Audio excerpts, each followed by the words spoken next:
ಇವತ್ತು ಶಿವರಾತ್ರಿ ಸ್ಪೆಷಲ್ ಹಳ್ಳಿ ತುಂಡಿ ಮಾಡ್ತಾ ಇದ್ದೀನಿ. ಹೇಗೆ ಮಾಡ್ತೀನಿ ಅಂತ ತೋರಿಸ್ತೀನಿ, ನೋಡ್ಕೊಂಬರೋಣ ಬನ್ನಿ. ಗೋಧಿ ಇದೆ, ಇದ ಹುರ್ಕೋತೇನೆ ನಾನೀಗ. ಒಂದು ಕಡಾಯಿ ಇಟ್ಕೊಂಡೇನಿ, ಇದಕ್ಕೆ ಹಾಕೋತಾ ಇದ್ದೀನಿ. ಸ್ವಲ್ಪ ಸಣ್ಣ ಉರಿ ಇಟ್ಕೊಂಡು ಹುರ್ಕೋಬೇಕು. ನೋಡಿ ಈ ಥರ ಹುರ್ಕೋಬೇಕು. ಈಗ ಹೆಂಗೆ ಸೌಂಡ್ ಬರತ್ತಾವ ನೋಡ್ರಿ, ಈಗ ಚಟಪಟ ಅಂತ ಈ ಥರ ಸೌಂಡ್ ಬರಬೇಕು. ಇದು ಆಗ್ಯಾವ. ಈಗ ಇದು ತಕ್ಕೋತೇನೆ ನಾನು. ಒಂದು ಮಿಕ್ಸರ್ ಜಾರಿಗೆ ಅವು ಹುರ್ಕೊಂಡಿರೋ ಗೋಧಿ ತಕ್ಕೊಂಡೇನಿ. ಈಗ ಇದನ್ನು ಸಣ್ಣಗೆ ಪುಡಿ ಮಾಡ್ಕೊಂಬರ್ಬೇಕು. ಪುಡಿ ಮಾಡ್ಕೊಂಡು ಬಂದೇನಿ. ಈಗ ಇದಕ್ಕೆ ಒಂದು ಸ್ಪೂನ್ ತುಪ್ಪ ಹಾಕಿ ಹುರ್ಕೋಬೇಕು.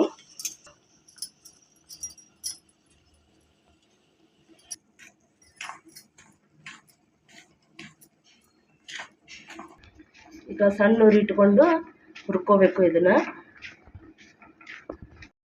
ಈಗೆಲ್ಲ ಹುರಿದು ಇಟ್ಕೊಂಡೇನಿ. ಈಗ ಒಂದು ಬಟ್ಲು ಬೆಲ್ಲ ಇಟ್ಟಿದ್ದು ಒಂದು ಪಾತ್ರೆಗೆ ಇಟ್ಟೇನಿ. ಇದಕ್ಕೆ ಒಂದು ಬಟ್ಲು ಬೆಲ್ಲ ಹಾಕ್ತಾ ಇದ್ದೀನಿ. ಸ್ವಲ್ಪ ನೀರು ಹಾಕೋತೀನಿ.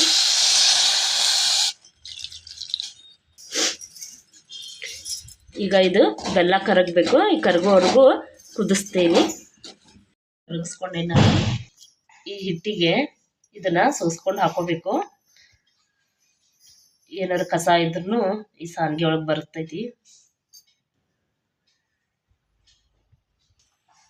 ಒಂದು ಸ್ಪೂನ್ದಿಂದ ಹಿಂಗೆ ಕಲಿಸ್ಕೋಬೇಕು.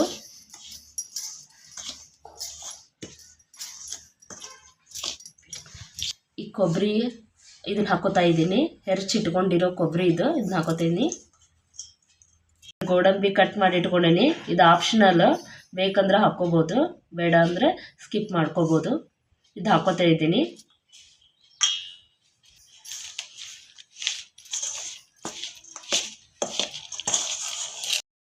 ಜಜ್ಜಿ ಇಟ್ಕೊಂಡೇನಿ, ಅದನ್ನು ಹಾಕೋತೀನಿ.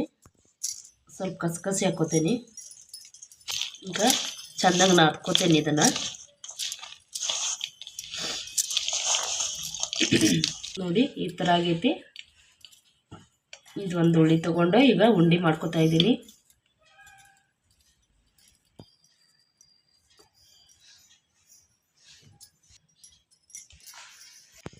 ಈ ಥರ ಎಲ್ಲ ಉಂಡೆಗಳನ್ನು ಮಾಡಿ ಇಟ್ಕೋತೀನಿ ನಾನು. ನೋಡಿ ಫ್ರೆಂಡ್ಸ್, ಈಗ ರೆಡಿ ಆಗ್ಯಾವ ಇವು.